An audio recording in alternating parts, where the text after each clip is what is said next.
Que bom que os bons ventos os trouxeram à continuação de nossas leituras. Então vamos lá.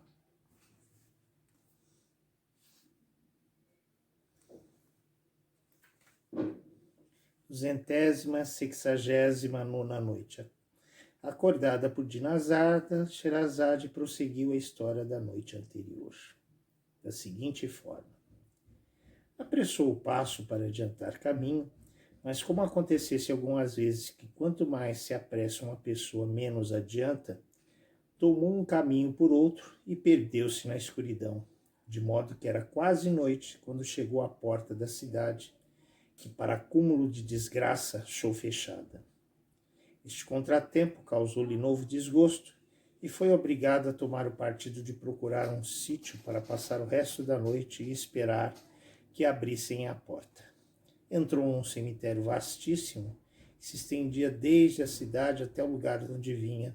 Adiantou-se até umas muralhas muito altas que cercavam um pequeno campo, que era o cemitério particular de uma família, e onde se via uma palmeira.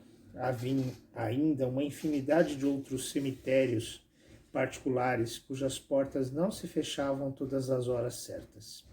Assim Ganem, encontrando aberto aquele em que se via a palmeira, entrou nele e, fechando a porta sobre si, deitou-se sobre a relva e fez quanto pôde para adormecer.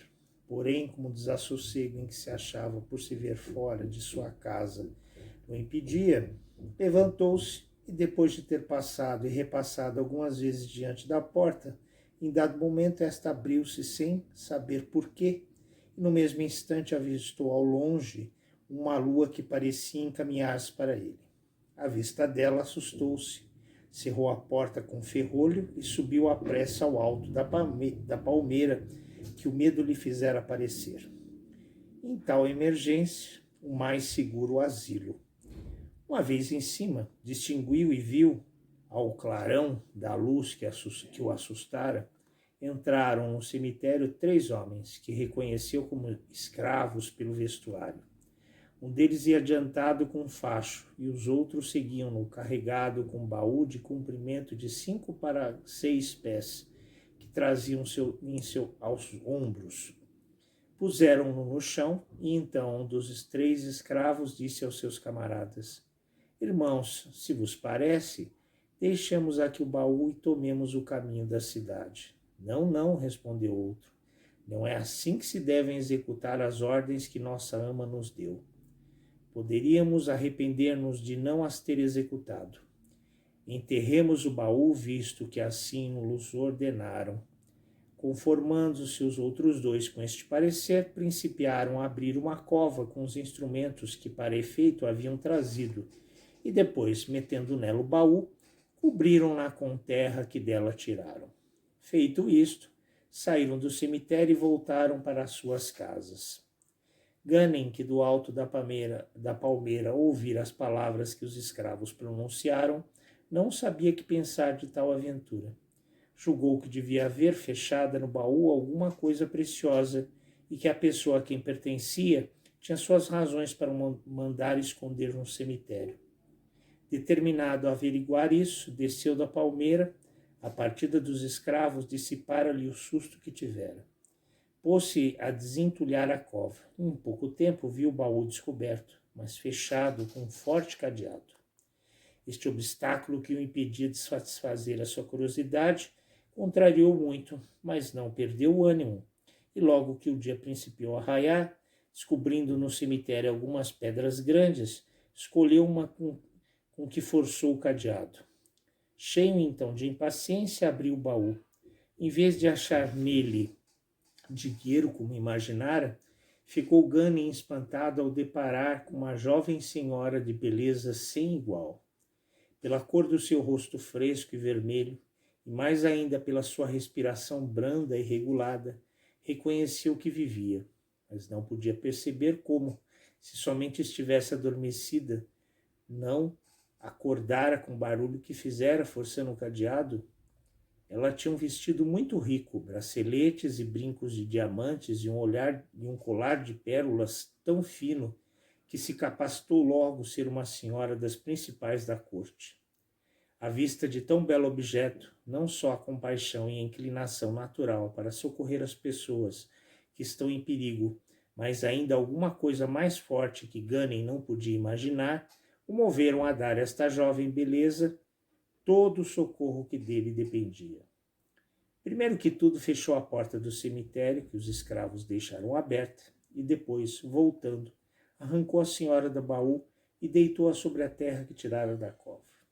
Apenas a senhora se achou exposta ao ar, espirrou, e com um pequeno esforço que fez para voltar a cabeça, lançou pela boca um licor de que parecia ter o estômago cheio.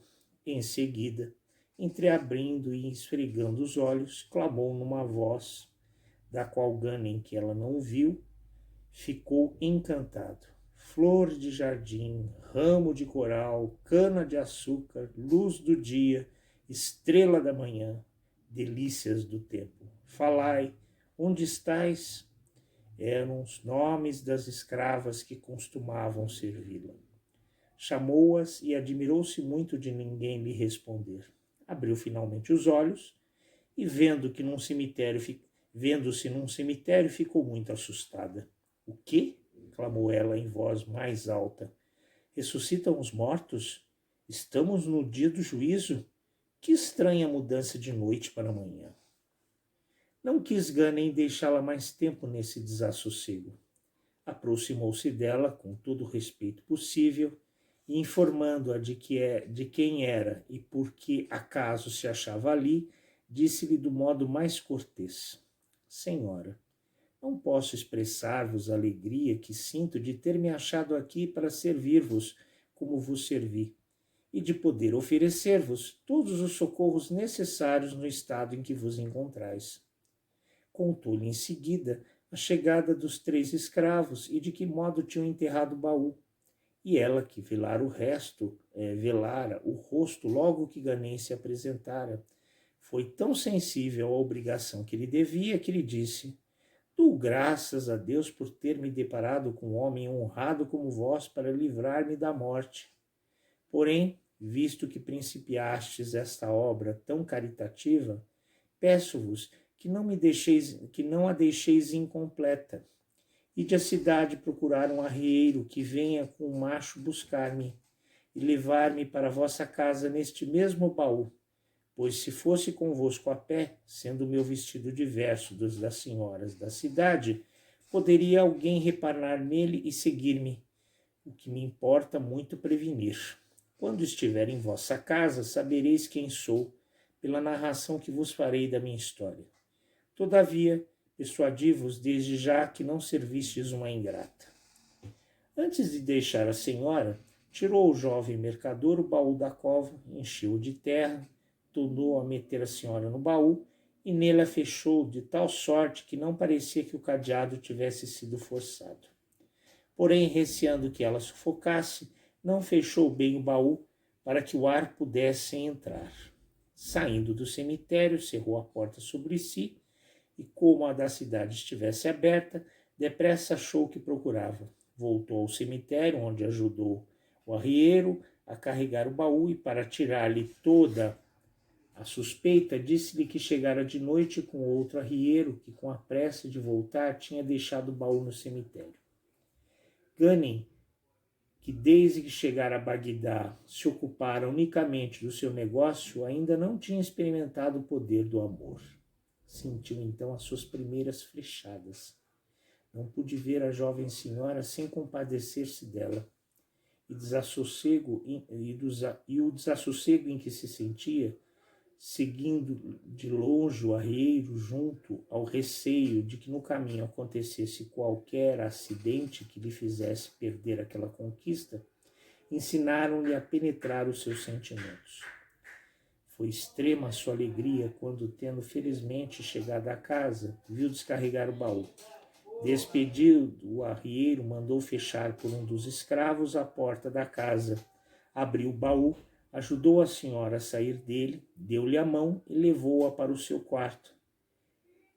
Doendo-se pelo que devia ter sofrido em tão estreita prisão.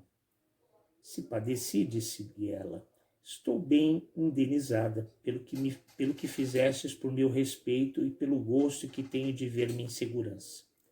O quarto de Gunning, ricamente mobiliado, atraiu menos as atenções da senhora que o belo talhe e a boa fisionomia do seu libertador, cuja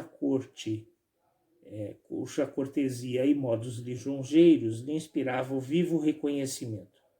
Assentou-se no sofá e, para dar a conhecer ao mercador o quanto ela era sensível ao serviço que dele recebera, tirou o véu. Gunning, pela sua parte, conheceu todo o favor que uma senhora tão amável lhe fazia em mostrar-se-lhe com o rosto descoberto, ou antes conheceu que tinha já por ela uma paixão violenta. Por maior que fosse a obrigação que lhe devesse a formosa criatura, a quem os sentimentos não passaram desapercebidos, mas que não se assustara com isso porque o julgava sumamente atencioso, Gunning considerou-se pago em demasia com seu gentil gesto e, supondo que ela precisava de comer e não querendo encarregar outra pessoa de a banquetear, saiu acompanhado de um escravo e foi a uma casa de pasto encomendar uma refeição. Da casa de pasto passou à loja de uma vendeira de frutas, onde escolheu as mais belas e as melhores. Fez também provisão de excelente vinho e do mesmo pão que se consumia no palácio do califa. Porém, vendo que já era noite, cessou de falar Sherazade nesse instante, prosseguindo na noite seguinte. Que será essa senhora misteriosa que Gunning encontrou no cemitério? Qual será sua história? Provavelmente ela a contará. Veremos na continuação dessa história amanhã. Aguardo todos vocês. Alabei.